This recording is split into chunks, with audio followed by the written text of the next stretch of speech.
Imaginen una sola voz, con el poder supremo de definir la justicia, de interpretar los cimientos mismos de las leyes de una nación. Una persona con la última palabra en todo, desde sus libertades hasta la estructura de su gobierno. Suena poderoso, ¿verdad? Quizás incluso un poco peligroso. Esto no es una hipótesis. Esta es la Suprema Corte de los Estados Unidos, el tribunal más alto del país. Pero aquí está el giro. No es una sola voz. Son 9. 9 individuos, vestidos con togas negras que ejercen colectivamente este inmenso poder. Pero, ¿por qué 9? ¿Por qué no solo un gurú legal omnisciente?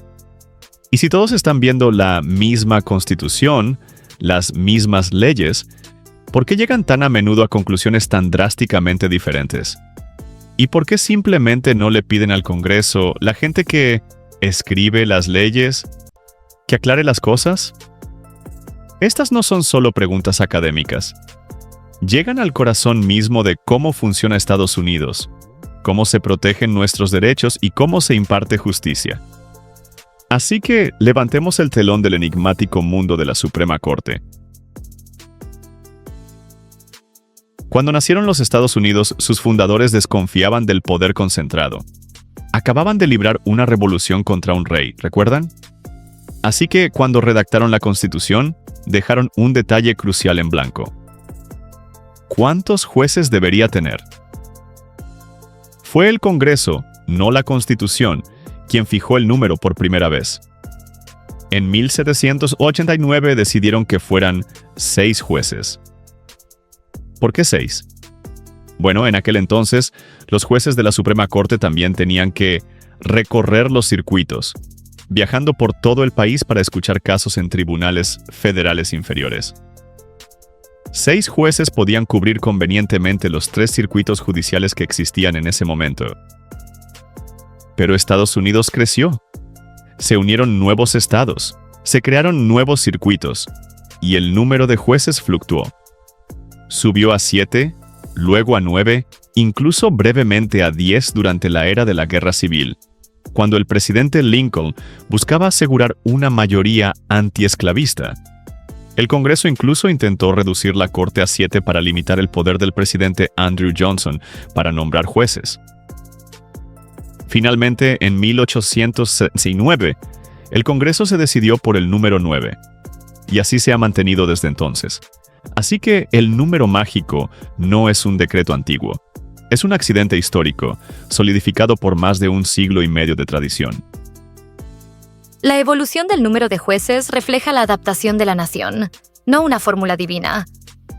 Es un testimonio de la flexibilidad del sistema, lo que le permite crecer y cambiar con el país mismo. Pero más allá de la historia, hay poderosas razones prácticas por las que un solo juez sería un desastre. Una sola persona, por muy brillante que sea, es susceptible a sesgos personales, errores o incluso corrupción.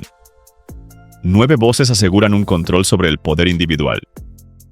Imaginen un rompecabezas complejo, como un sistema de salud a nivel nacional, o el impacto de una nueva tecnología en la libertad de expresión. Una mente podría ver solo una solución. 9 mentes, de diferentes orígenes, escuelas de pensamiento legal y experiencias de vida, lo abordarán desde varios ángulos, lo que conducirá a un debate más sólido y, con suerte, a decisiones mejores y más matizadas. La Suprema Corte recibe miles de solicitudes para escuchar casos cada año. Incluso con 9 jueces y sus equipos de secretarios, solo escuchan entre 60 y 70 casos anualmente. Un solo juez simplemente no podría manejar el inmenso volumen de trabajo legal. Un número impar de jueces, como 9, ayuda a prevenir empates. Si bien los empates aún pueden ocurrir si un juez se recusa o un asiento está vacante, un número impar generalmente asegura una decisión mayoritaria. Un empate significa que la decisión del tribunal inferior se mantiene, lo que puede llevar a una ley inconsistente en todo el país. Así que las 9 togas no son solo una tradición, son una salvaguarda, un mecanismo para la sabiduría colectiva y una necesidad práctica para el funcionamiento de la justicia estadounidense. Aquí es donde se pone realmente interesante. Si la ley y la Constitución ya están escritas, ¿por qué estas 9 brillantes mentes legales las interpretan de manera tan diferente? Es porque la ley no es una receta, es más bien una obra de arte compleja o un plano fundamental con trazos intencionalmente amplios. Las palabras están ahí, sí, pero su aplicación a situaciones nuevas e imprevistas requiere interpretación. Y ahí es donde entran las filosofías judiciales. Piénsenlas como diferentes escuelas de arquitectura para interpretar el plano constitucional. Estos jueces creen que la Constitución debe interpretarse basándose en su significado original cuando fue escrita o ratificada. Actúan como historiadores diligentes, examinando el texto mismo, buscando diccionarios del siglo XVIII y estudiando los escritos y debates de los padres fundadores para comprender su intención original o el significado público original de las palabras. Evitar que los jueces inyecten sus puntos de vista personales o valores modernos en la ley. Para ellos, la ley es fija, y si la sociedad quiere cambiarla, debe hacerlo a través del proceso democrático de enmendar la Constitución, no dependiendo de los jueces. Al considerar un caso sobre la privacidad digital, un originalista podría tener dificultades para encontrar una protección constitucional directa, ya que los padres fundadores no podían concebir Internet. Buscarían principios más amplios que pudieran aplicarse, pero dudarían en crear un nuevo derecho no arraigado explícitamente en el texto original. Estos jueces ven la Constitución como un documento vivo, uno que debe evolucionar y adaptarse a las necesidades y valores cambiantes de la sociedad. Creen que los padres fundadores usaron intencionalmente un lenguaje amplio para permitir que las generaciones futuras aplicaran sus principios a nuevas circunstancias. Asegurar que la Constitución siga siendo relevante y efectiva para abordar los desafíos contemporáneos, protegiendo los derechos de maneras que los padres fundadores quizás no previeron específicamente, pero que se alinean con los objetivos generales del documento. En el mismo caso de privacidad digital, un urbanista podría argumentar que el espíritu de la Cuarta Enmienda, que protege contra búsquedas irrazonables, se extiende a los datos digitales, incluso si la tecnología no existía en el siglo XVIII. Considerarían cómo la sociedad moderna entiende la privacidad. La tensión entre estas filosofías es inherente a nuestra Constitución. No es un error, es el motor que impulsa el debate legal y permite que el documento siga siendo relevante a través de los siglos. Es crucial entender que tanto los arquitectos como los urbanistas creen genuinamente que están defendiendo la Constitución. Simplemente tienen diferentes métodos para hacerlo. Más allá de estas filosofías, otros factores contribuyen a las diferentes opiniones. Los jueces no son robots. Aportan sus propias experiencias de vida, antecedentes educativos e incluso sesgos sutiles al tribunal. Si bien se esfuerzan por la imparcialidad, su cosmovisión puede influir en cómo sopesan los argumentos o las implicaciones de un argumento legal. Los jueces generalmente respetan el stare decisis, el principio de atenerse a lo decidido, lo que significa que suelen seguir las sentencias anteriores de la Suprema Corte. Esto proporciona estabilidad. Sin embargo, incluso los precedentes pueden interpretarse de manera diferente, o, en casos raros y trascendentales, una mayoría de la Corte podría decidir que una sentencia anterior fue fundamentalmente errónea y debe ser revocada. Por ejemplo, Brown Fort Board of Education revocando Plessy for Ferguson. Cuando la Corte interpreta una ley aprobada por el Congreso, un estatuto, también emplea diferentes métodos.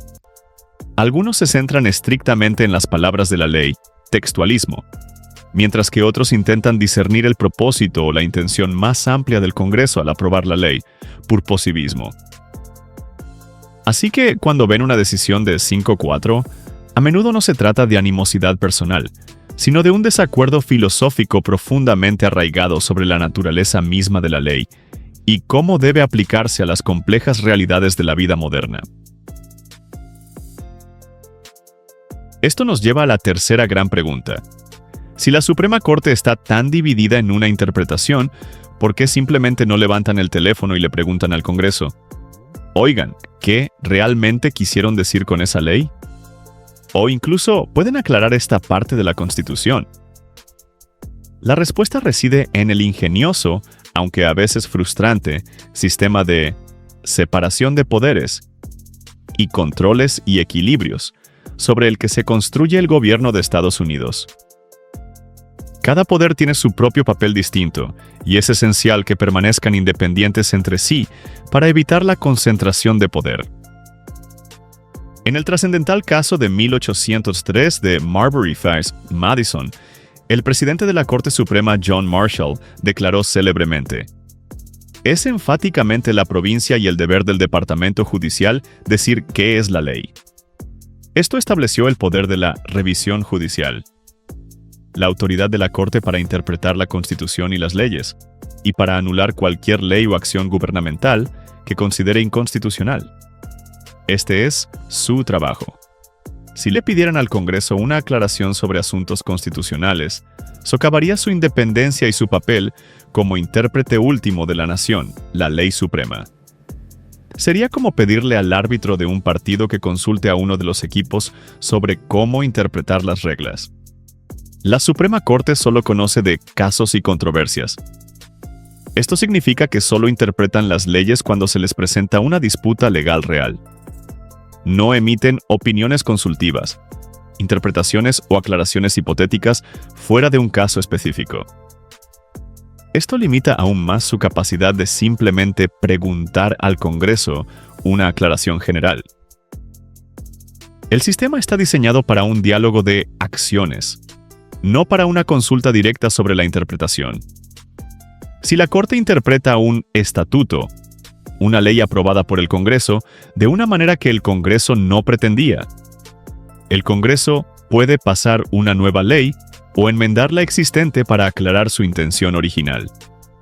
Esta es una respuesta legislativa común a las decisiones judiciales. La sentencia de la Corte se mantiene para el caso que decidió, pero el Congreso puede cambiar la ley para casos futuros. Bueno, así la Corte interpreta la Constitución de una manera con la que el Congreso y los estados están fuertemente en desacuerdo. La única forma de anular directamente una sentencia constitucional de la Suprema Corte es a través de una enmienda constitucional. Este es un proceso increíblemente difícil, que requiere un voto de 2/3 tanto en la Cámara de Representantes como en el Senado, y luego la ratificación por 3/4 de los estados. Es un listón alto, diseñado para asegurar que los principios fundamentales de la Constitución no sean fácilmente modificados por mayorías políticas pasajeras. Imaginen el caos si la Corte tuviera que esperar constantemente a que el Congreso aclarara cada frase ambigua. El Congreso a menudo está estancado, y llegar a un consenso sobre interpretaciones legales complejas sería casi imposible. Esto paralizaría el sistema judicial. La separación de poderes no es una barrera, es un mecanismo de equilibrio.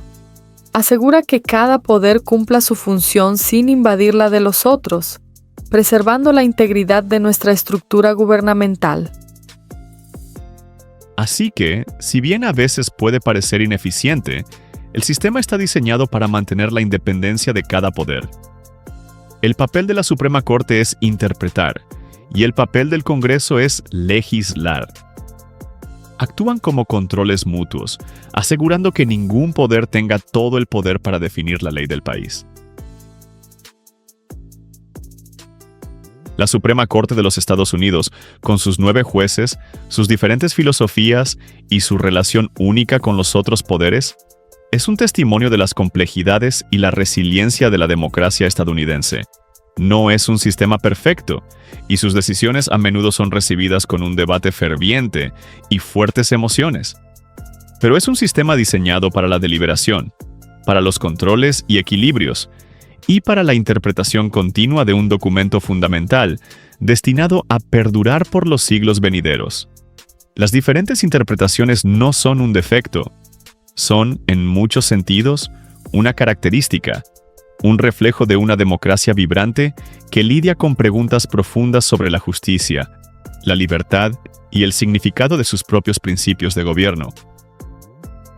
Las 9 togas pueden interpretar las mismas palabras de manera diferente, pero al hacerlo, dan forma colectivamente a la ley viva y cambiante que rige la vida de millones, asegurando que el gran experimento del autogobierno estadounidense continúe evolucionando. La conversación continúa 26.